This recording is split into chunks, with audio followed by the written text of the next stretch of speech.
Lake George Battlefield Moments, a production of Lake George Battlefield Park Alliance, preserving our area's incredible history. Here's the president of Lake George Battlefield Park Alliance, John Denuzzo.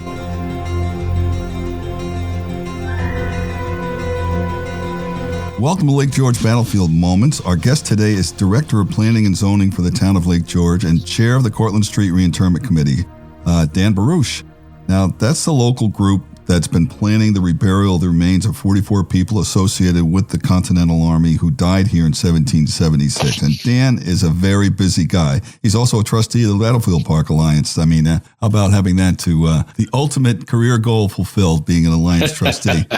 Well, welcome, Dan. Thanks for having me. Oh, you're welcome. We discussed during the radio program about the procession on May the 20th. Can you just tell us more about that and how those remains are getting from Albany to Lake George on May the 20th? Yeah, so we've been organizing Larry Arnold, Doug Frost, Chris Carolla, a handful of people sitting on the Cortlandt Street Committee. They have been focusing on a respectful, dignified way to get these remains up here from the State Museum. So they're starting this procession that has been planned, which will have probably a mile-long escort of vehicles comprised of state police at certain points along the way, local police, and military vehicles, as well as Patriot riders on motorcycles. They're going to be traveling up Route 9. We really were trying to avoid the interstate, just don't want to have such a long procession on the interstate with the speeds that we're going to be going. We also thought that sending it up Route 9 would give local municipalities, even schools, the opportunity to watch the procession as it crosses, all these different places. It's going to come from Albany to Lake George. We're going through Latham. We're going through Clifton Park. We're going through Saratoga Springs, Malta, Glens Falls, all the way up here to Lake George, where they will end at the park. So we've been coordinating with municipalities, we've been coordinating with the counties, with the sheriff's departments at the counties, with local PD. We're trying to see what we can do to spruce up that trip in certain communities like Glens Falls and Saratoga Springs, maybe a stop or two. But the public can be along the corridor and watch, take photos. And by the time they get up here, we will have the site all prepped and ready to receive the remains. Wow. It sounds like a very memorable occasion, and that this is a year for those of us who remember 1976. I know you don't, Dan, but a few of us do. There were, milestone events like this that took place, but this is one not only commemorating the 250th anniversary of the country's founding, but also, a significant event, no matter what year it took place. So this is something that I think a lot of people remember for the rest of their lives. Now, you mentioned the slow speeds of this procession. So to go from Albany to Lake George via Route 9 the whole way, what speeds can this motorcade take? Well, I expect, at its fastest, it'll be 35, possibly 40 miles per hour at its fastest speed. So it'll probably take a solid 2 to 2.5 hours for the procession to actually reach Lake George. So we are expecting, a departure from the museum at about 10 o'clock. I do think they'll probably be up to Saratoga Springs sometime around 11, maybe a few minutes after. We're estimating anywhere between noon and 12:30 they'll actually arrive here in Lake George. And then they'll be housed until such time we reinter them on Friday the 22nd. Okay, this is Wednesday, May the 20th, is the procession. And yes. So a little data that came up.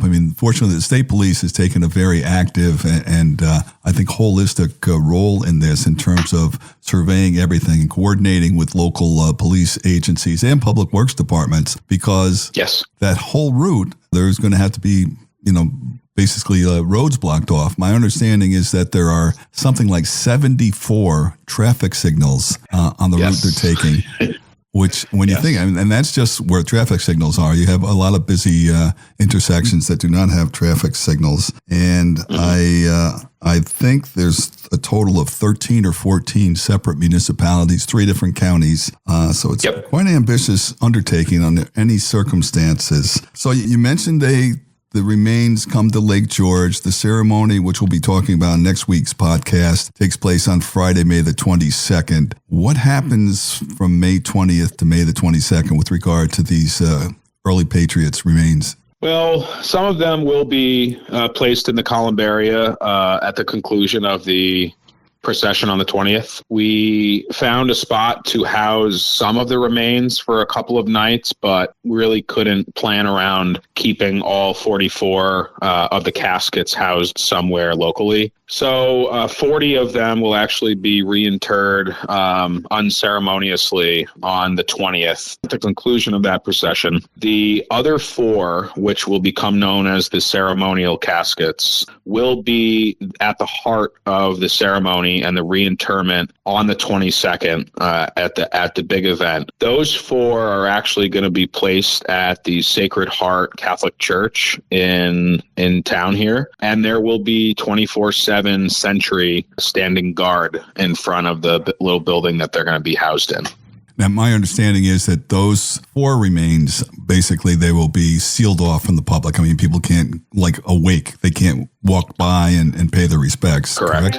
Okay. And you said caskets. So, we all have different mental images of remains. How do you carry remains in caskets? I mean, how big are the caskets? What will they be characterized by? Can you tell us that? Yeah, I mean, these are, we're trying to do as much as we can with this project in period form. So we actually have worked with the Northeastern Woodworkers Association to have them construct 44 sets of normal pine wood caskets or coffins, whatever you might want to call them, very similar to the natural and very ordinary caskets or coffins that most of these patriots would have been placed in at the time, right? So it's not an embellished casket or coffin that you would see at a wake or a funeral in the 21st century. Now it is indicative of the time, right? The Revolutionary War era. So they're just clean pine wood boxes. The 4 ceremonial caskets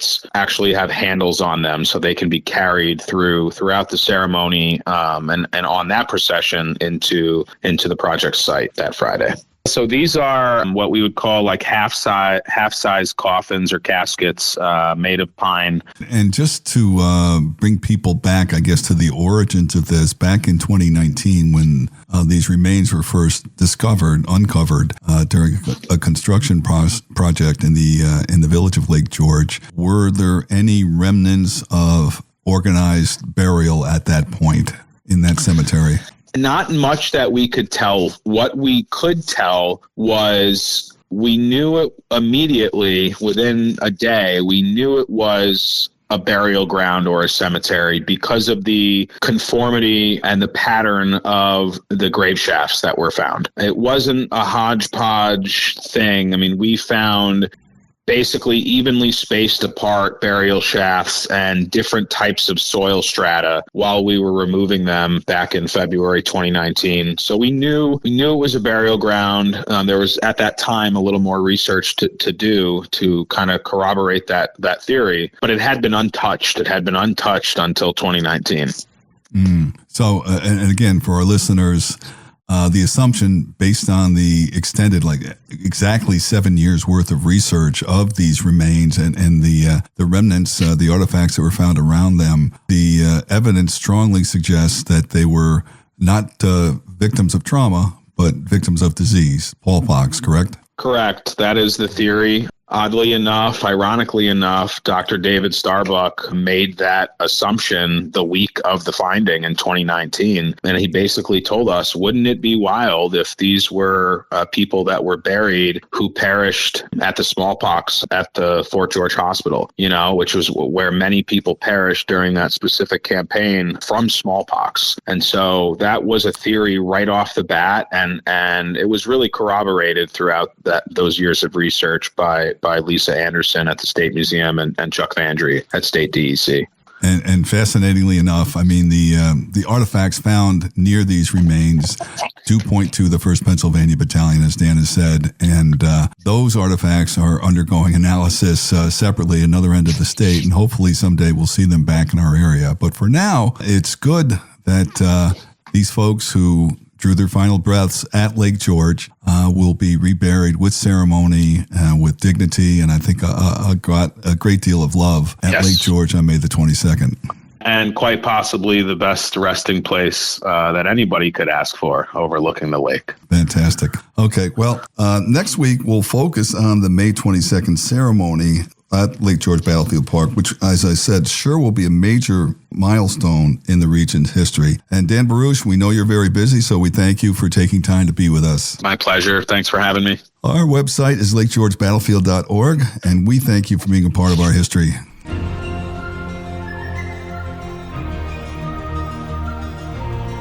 Lake George Battlefield Moments, a production of Lake George Battlefield Park Alliance, preserving our area's incredible history.